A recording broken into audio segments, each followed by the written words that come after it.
Good morning and welcome to the Breakfast News this Saturday morning. I'm Aishwarya Kapoor. Let us begin the bulletin with the headlines. Government imposes a 0.5% cess on all taxable services to fund Swachh Bharat program.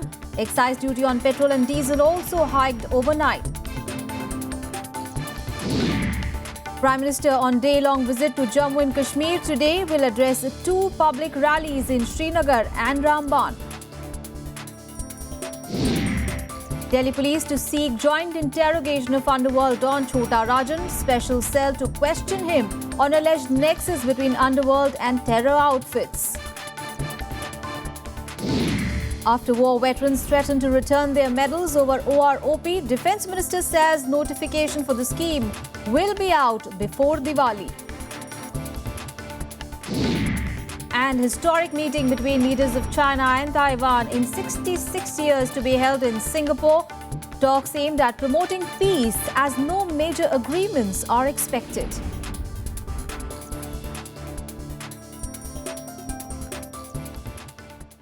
Eating out, air travel, telephone services and banking, all these services will get costlier from 15th of November. That is because the government has decided to impose a 0.5% cess on all taxable services to fund the Swachh Bharat program. While coming out with a decision, the government has said that the Swachh Bharat cess is not another tax, but a step towards involving each and every citizen in making contribution to such Swachh Bharat. The proceeds from this cess will be exclusively used for Swachh Bharat initiatives.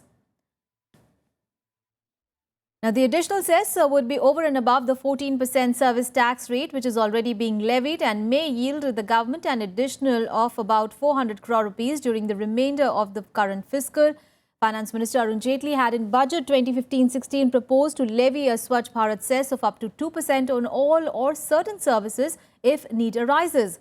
The decision to impose a 0.5% cess will translate into a tax of 50 paise on every 100 rupees worth of taxable services. Meanwhile, excise duty on petrol and diesel have been hiked. The hikes are effective from last night. Now, excise duty on petrol is up by 1 rupee 60 paise and on diesel is up by 40 paise a litre. The hike has been implemented for mopping up additional revenue for budgetary targets.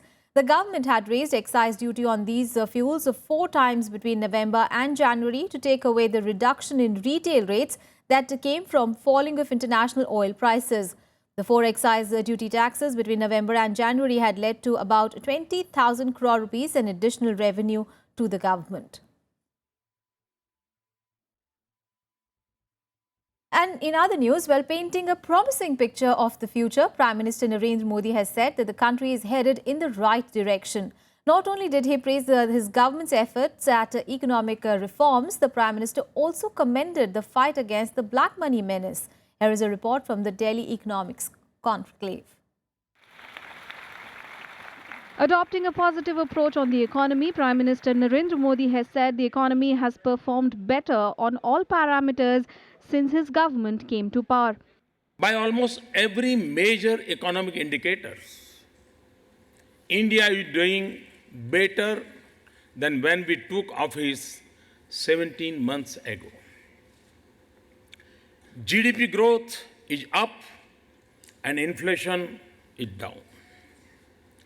Foreign investment is up and current account deficit is down. Revenues are up and interest rates are down.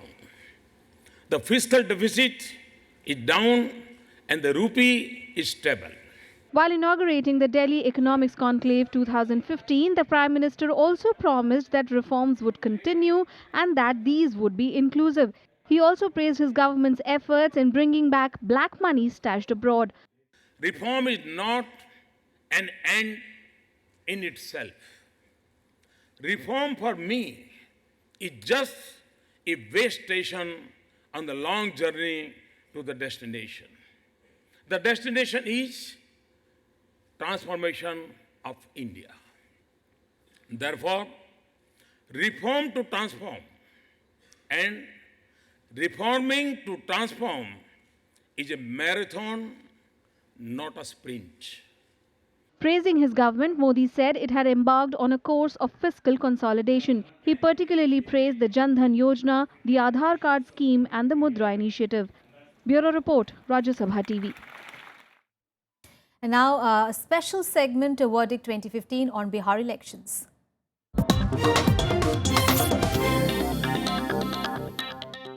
Well, after a bitter political campaign to win Bihar, political parties are bracing for the outcome on Sunday. But experts are divided on what will be the impact of the Bihar election results on the centre's economic agenda. Take a look. The exit polls are unclear. Some say the Bihar election is too close to call, while others are putting the Grand Alliance in the lead. One survey says the NDA is definitely sweeping it ahead of the results on Sunday. A few experts feel a loss for the NDA in Bihar could impact business. Strong government is always helpful to the industry because it can deliver the agenda, it can carry forward the reforms.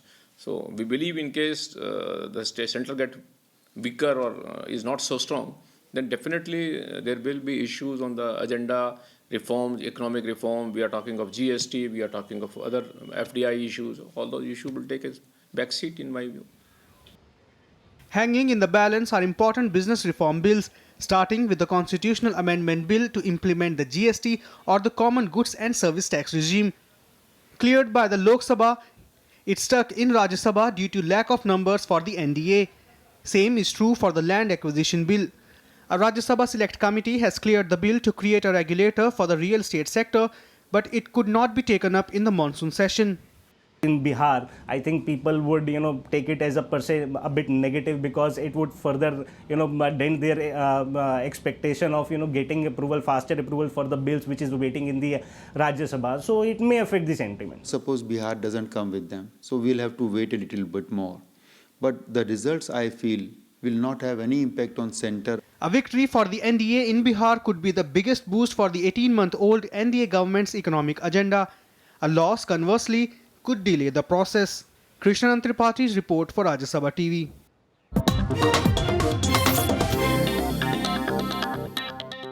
Well, news from Jammu and Kashmir now. Well, Prime Minister Narendra Modi is on a day-long visit to the state. He will address 2 public rallies in Srinagar and Ramban district of the valley, where he is also likely to spell out the details of the package for Jammu and Kashmir. Modi will also inaugurate the second phase of the 450-megawatt Balghihar Hydel project and lay the foundation stone for the 4-laning of the Udhampur, Ramban and Ramban Banial section of the National Highway 44.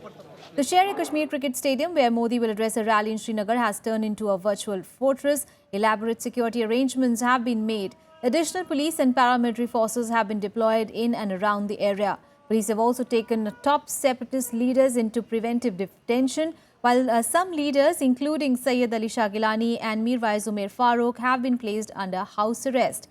Modi is visiting the valley 8 months after the PDP-BJP alliance assumed charge in the state. जो एक 450 megawatt का जो ये project है वो commissioning की बात है, जो स्टेट का प्रोजेक्ट है। इसी तरीके से यहाँ पर जो एनएच का जो है, क्योंकि ये जो पोर्शन है उधमपुर से लेकर बनिहाल तक, इस दोनों के एक्सपेंशन का और नेशनल हाईवे का होगा, तो ये इस इलाके की डेवलपमेंट के लिए, जम्मू कश्मीर की डेवलपमेंट के लिए बहुत बड़ा एक मील का पत्थर जो है प्रधानमंत्री का ये दौरा होने वाला है.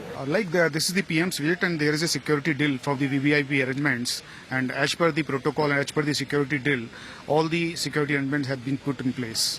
And CRPF along with the JKP is on high alert, and we are providing all possible every assistance to the JKP in terms of manpower, equipments, vehicles, bulletproof vehicles, and all the men deployed over here has been put on high alert.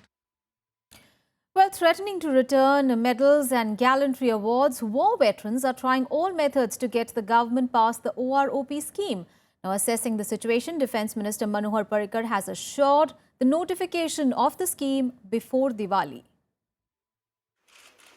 Pressurized by the war veterans, Defence Minister Manohar Parrikar has announced that the One Rank One pension scheme will be implemented before Diwali. आपको मालूम है दिवाली के पहले हो जाएगा, दिवाली से पहले हो जाएगा सर, होना चाहिए. The central government will come out with a formal notification next week once a model code ends. The announcement came on a day when ex-servicemen threatened to return their medals across the country in protest against delay in implementing the scheme. In all districts of the country, we are going to return the medals to the district commissioner. And we have at a place of our own choosing, so that the people see that. And we request him to send that to the Pradhan Mantri. Should he not receive it or should he not return, we leave it there for the public to see. Though the government had announced OROP scheme on September 5, a section of the veterans had continued their protest, claiming several shortcomings in the proposed scheme. OROP is expected to benefit 2.6 million veterans and over 6 lakh war widows for parity in pension based on rank and length of service, irrespective of the date of retirement. Bureau Report, Rajya Sabha TV. In Breakfast News, time for a very short break. We'll be back with more news. Stay with us.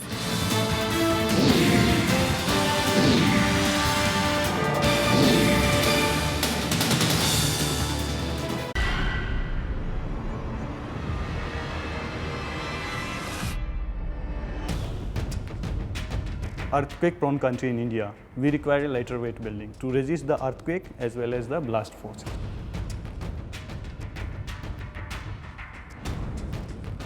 This foam has a very different characteristics of energy absorption, which gives you strength under the case of blast and impact. Watch Eureka with Dr. M.D. Goel, scientist at CSIR Neeri, on Rajya Sabha television.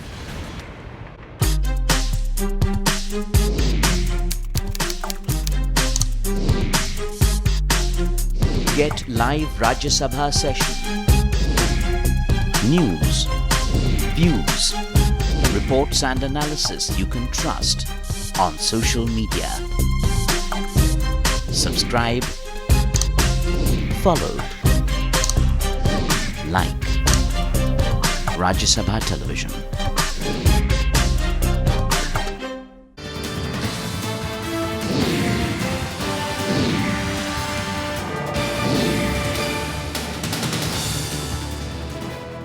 The Delhi police is likely to seek a joint interrogation of gangster Chhota Rajan. Rajan is at the CBI headquarters in the capital after being deported from Indonesia on Friday morning. And the special cell of the Delhi police has prepared a list of questions that will primarily be on the alleged nexus between the underworld and terror outfits. The CBI headquarters has turned into a fortress with scores of police and paramilitary officials deployed. Meanwhile, the Maharashtra government's decision to hand over all cases related to the Dawn to the CBI assumed political overtones. Here are the details. After being on the run for the last 27 years, Chhota Rajan was finally brought back from Indonesia late last night. A joint team headed by CBI officials brought him to Delhi early on Friday morning in an Indian Air Force aircraft from Bali. Under tight security cover, Rajan was taken to the CBI headquarters where he will be kept for questioning. He will now be tried in over 70 cases of murder, extortion and drug smuggling. However, authorities are tight-lipped about the process. There is no clarity on whether Rajan will be taken to Mumbai at all. Is one agency handling the issue will always help the case, cracking anything if need be. So it's good, and I don't think that we should be making, all kind of comments and disclosing about the procedure. देखिए अभी फिलहाल मेरे पास कोई ऐसी जानकारी नहीं है जो मैं आपके साथ शेयर कर सकूं. जो भी आवश्यक होगा वो किया जाएगा. Most of the cases for which Rajan will face trial are in Mumbai. Earlier, Maharashtra Chief Minister Devendra Fadnavis had claimed that Rajan will be kept under the supervision of the Mumbai police at the Arthur Road jail. He even ordered setting up a special cell for Rajan. But the government's decision to let CBI handle all his cases has reportedly left the state police unhappy. Opposition parties also slammed the decision. Transferring case to CBI, first Sina Bora case, now Rajan cases, it is very unfortunate. This is all shocking decision. This kind of a showing non-confidence on Mumbai police, it will be resulting a very havoc situation in Mumbai. सारे cases अगर CBI handle करेगी तो police का काम क्या है? मुझे लगता है मुंबई पुलिस की जो कैपेबिलिटी है, जो उसकी क्षमता है, उसके ऊपर बहुत बड़ा सवाल उठा रही है केंद्र सरकार. Mumbai police is very professional police force. There could be some element very, very few element who might be having that kind of the affiliation either with Chota Rajan or either with the Daud gang. It does not mean that Chota Rajan will not be safe. CBI doesn't have the facilities or the manpower to take up so many cases. And why should it be taken up? After all, the states have very competent agencies. Earlier, Rajan had claimed threat to his life if he was handed over to Mumbai police because of his animosity with underworld don Dawood Ibrahim. There have been attempts on Rajan by Dawood's aides after the two dons split over the 1993 Mumbai blasts. The Central Investigation Agency now hopes to get more out from Rajan on Dawood's whereabouts from his former aide. I think it depends what he tells the investigators, especially about Dawood. The effort to extradite him have been only with the effort to, with an attempt to reach Dawood. CBI will interrogate every case unless the court orders it. Rajan was living incognito in Australia before he was nabbed in Bali last month. The 55-year-old underworld don is on dialysis as both his kidneys are not working. With inputs from Vipin Chauhan, Bureau Report, Rajya Sabha TV. And Bollywood actor Anupam Kher, who has been very vocal against the writers, filmmakers, intellectuals returning their awards, will lead a counter-award Vapsi march in Delhi. The march will begin from the National Museum and end at the Rashtrapati Bhavan today at around 10 in the morning. Kher will lead a protest march to protest against people returning their awards for alleged intolerance in the country.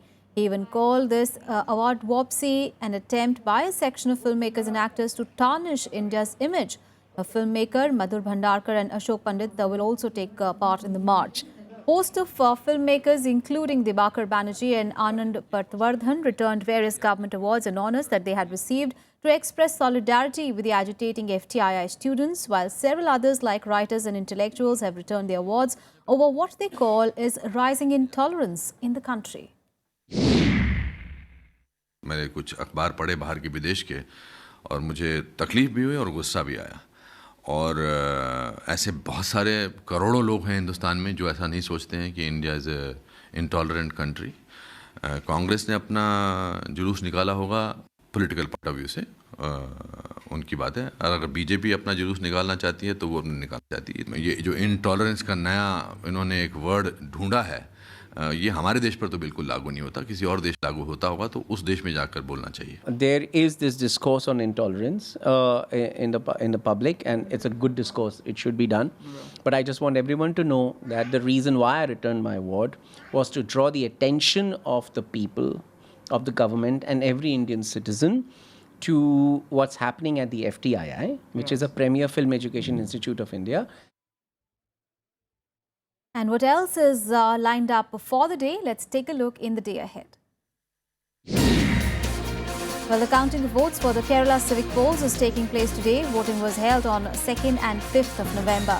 The main contestants were Congress-led ruling UDF, CPIM-headed LDF opposition and BJP, who fought the polls keenly to 6 corporations, 86 municipalities, 941 gram panchayats, 152 block panchayats and 14 district panchayats.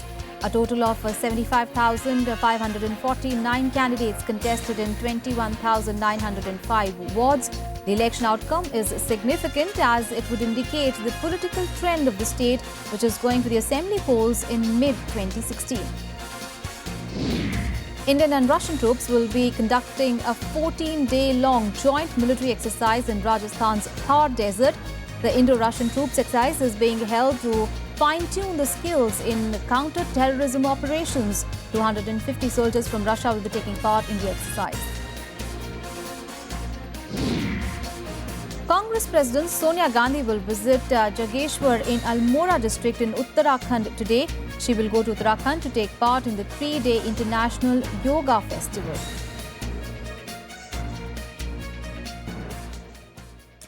Well, our top international focus, Taiwan President Ma Ying-jeou and his Chinese counterpart, President Xi Jinping, will hold a summit in Singapore today. Well, described as historic, the meeting is the first between the leaders of the two sides since the Civil War of 1949. This comes ahead of Taiwan's upcoming presidential elections and the meeting could have repercussions on future relations between Taiwan and China.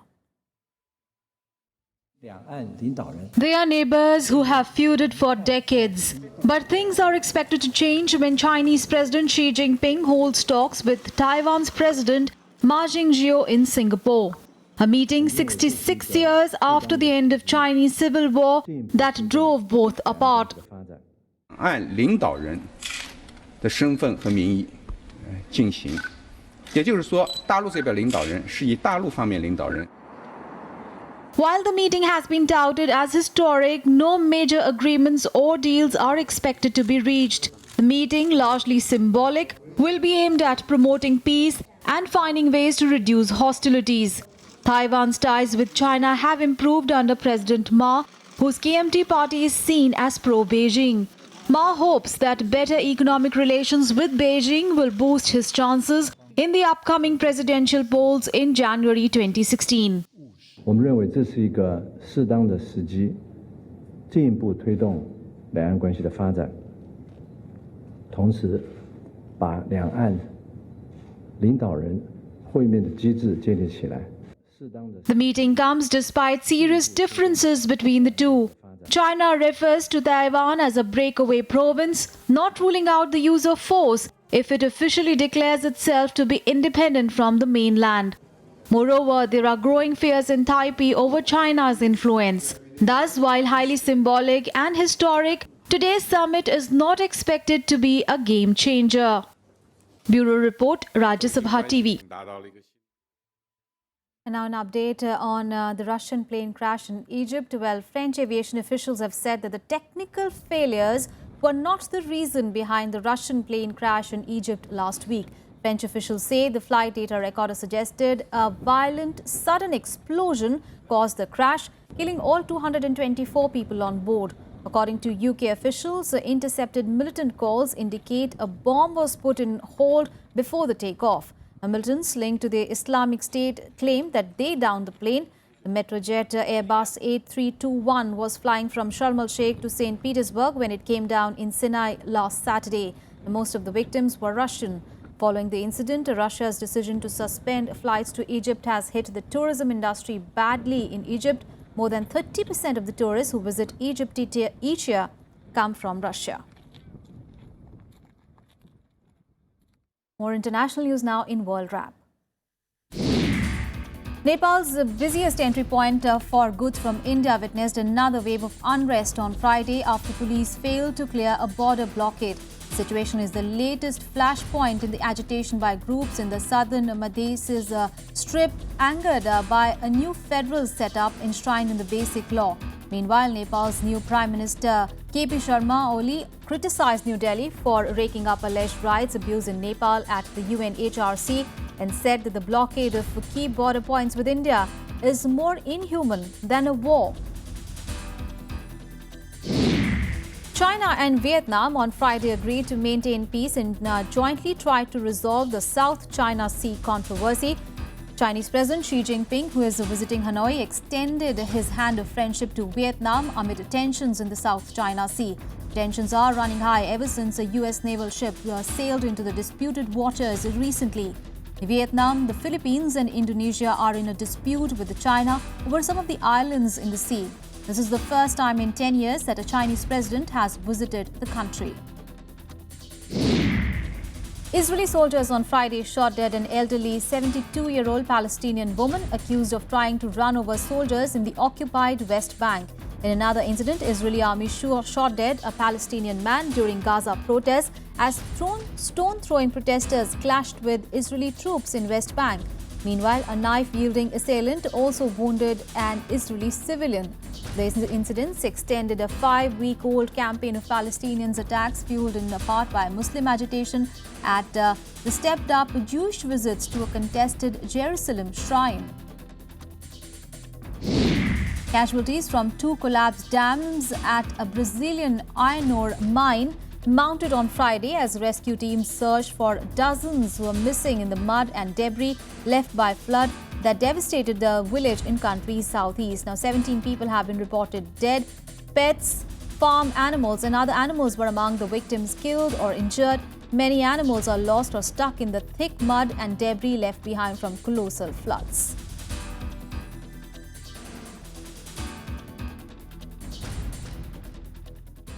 And on to sports now. Well, Cheteshwar Pujara's unbeaten 63 gave India a firm hold on the opening test against South Africa as the hosts took a comprehensive lead of 142 runs in the second day. Earlier, off-spinner R. Ashwin 5-wicket haul restricted the touring side to 184. Resuming the day on 28 for 2, South Africa started steadily with Hashim Amla and Dean Elgar pairing up for a 76-run third-wicket partnership. However, off-spinner R. Ashwin broke the partnership, triggering the batting collapse of the Proteas. Ashwin led the spin attack with 5 wickets as the 3 spinners bowled out the tourists for 184, giving India a slender lead of 17 runs. AB de Villiers was the lone half-centurion from his side as he top-scored with 63. And this is a top-class half-century. It was Ashwin's 13th 5-wickets haul as he also became the fastest Indian to reach 150-wicket mark. Ravindra Jadeja finished with 3 wickets while leg spinner Amit Mishra picked up 2 wickets. India started the second innings on a poor note once again as out-of-form opener Shikhar Dhawan got out for the second duck of the match. However, Murli Vijay and Cheteshwar Pujara consolidated India's position with an 86-run second-wicket partnership. Full toss. Vijay fell 3 short of a second consecutive half-century. At the end of day's play, India led the visitors by 142 runs, with Pujara unbeaten on 63 and captain Virat Kohli on 11. With 3 days remaining, India will now look to post a big target and put South Africa under pressure in the 4th innings. Bureau Report, Rajya Sabha TV. Well, some more sporting action now in Sports Beat. Indian shooter Hina Sindhu won the gold medal in the 10 meters air pistol women's event at the Asian Shooting Championship. Hina, who won a gold at the Asian Air Gun Championship at home recently, edged out Mongolian Gundegma Otreya. World number 1 Novak Djokovic claimed his 20th consecutive win as stay on course for an unprecedented 3rd title in a row at the Paris Masters. Djokovic beat Thomas Berdych 7-6, 7-6 in the quarterfinals. British top seed Andy Murray also reached the semis after a 3-set victory over French 10th seed Richard Gasquet. The governing body of World Athletics has cancelled this month's gala in Monaco after former President Lamine Diack was placed under investigation on suspicion of corruption and money laundering. The annual event, which honours the world's top athletes, had been scheduled for 28th of November. Jamaican sprint champion Usain Bolt, British runner Mo Farah and Dutch sprinter Daphne Schippers are among those nominated for the Athlete of the Year honours.